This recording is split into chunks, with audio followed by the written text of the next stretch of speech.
Well, wintertime kind of showed up in Wyoming. I mean, we got a light dusting of snow.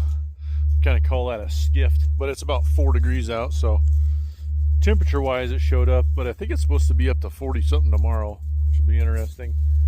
It's always kind of cool when it's cold like this in the daytime, and then a warm front comes in the night. It's really neat. I like it anyway. But I'm gonna go feed some cake to my cows.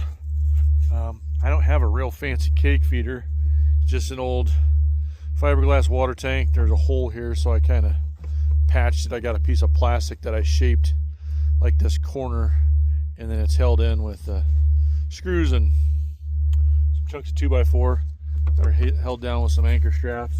Looks like there's a little bit of cake in there left from the last time, and my plastic scoop shovel with the corner busted off of it. But we're gonna head off that way, go feed cows. So let's go fill up with some cake, and here we go. So here's the overhead cake bin, and pretty easy. Just got a handle here, chain shut. Goes right there. You pull on it, opens the door right there. And I'm gonna fill this tank all the way up. Then once it's pretty full, I push the cake around so I can put some more in there here in a second.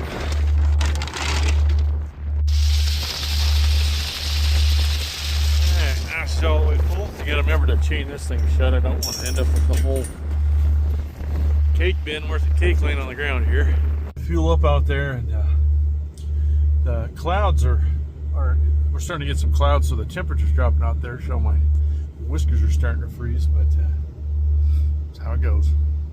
All right, so now I'm out here where the first bunch of cows is. There's another little bunch of about 30. I'm waiting for them to get over here, but here's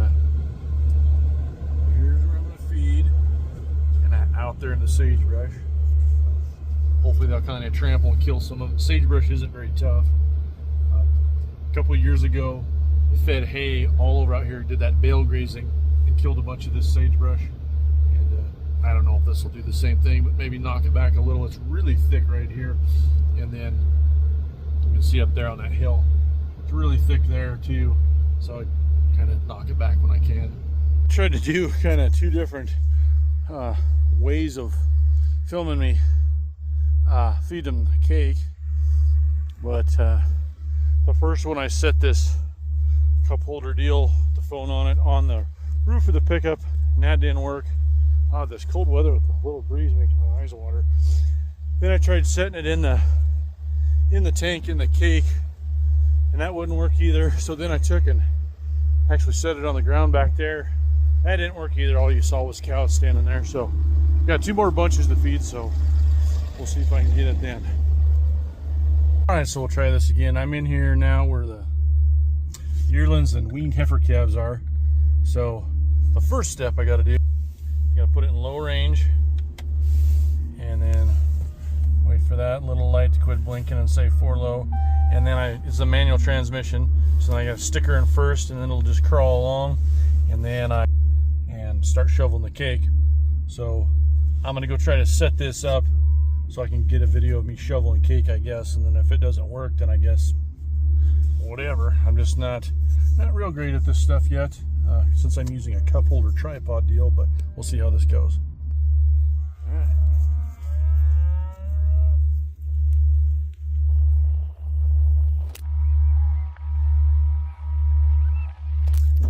Well, that lasted all 5 seconds, and it broke the cup holder deal. But let's try this again. I'm going to see if I can do something else here.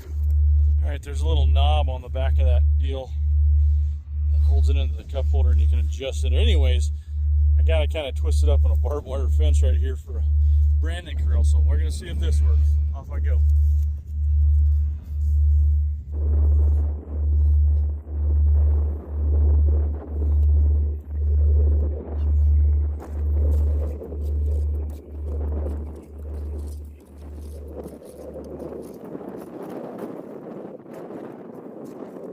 All right, hopefully that worked.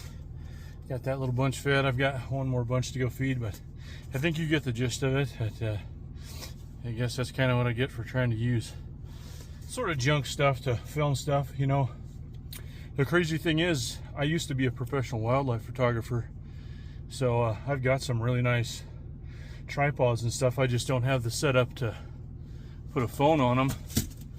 And filming stuff's a lot different, taking pictures of stuff too. So I guess if I ever want to go big time with this, I better figure that crap out. It's kind of weird going and setting stuff up like that too. You see it all the time on social media, but until you do it and go through all the steps, it's kind of strange to walk over there and set something up to film yourself. I've done it a few times before, but it's always like that, just wrapping your phone up in barbed wire on a fence and hoping it stays there. But yeah. Another thing I'll add is it's 3 degrees out right now, and I don't know if I've talked about it before, but a goose down coat is absolutely the warmest thing I've ever worn. I just have on a wool Pendleton shirt under this, and then some smart wool long johns, and it's crazy how warm these coats will keep you. I mean, if it's 20-25 degrees out, this is too warm for that kind of temperature. If you're doing something, moving around and keeping your body temperature up, a goose down coat's too warm for that. But when it gets down to the teens and below zero, these things are where it's at. So if you live in a cold climate and you have a hard time staying warm, get yourself a goose down coat, and make sure it's goose down and not some sort of synthetic stuff. Duck down is pretty good too. I think goose down's just a teeny bit better in my research I've done on it. But yeah, just a little tip I thought I'd add for you. Well, if you watched the whole video, I appreciate you coming along. It's been a pretty mild winter. As you can see, just hardly any snow, and we haven't hardly had any snow at all. So feeding cows has just been kind of pretty dang easy. There's years where I have a military 5-ton, and I'll put 3 hay bales on there at a time and go feed this stuff. So it's kind of nice having it be so easy as far as feeding goes, and you don't have to worry about getting stuck. And looking at the weather, I don't know that it's going to get below zero again for the rest of the winter, so I guess we'll see. But if you've never come along feeding cows before, this is kind of what it's like, at least when I feed cake anyways, when there's a lot more snow and a lot more grass is buried, when I feed some hay along with it. So anyway, thanks for coming along.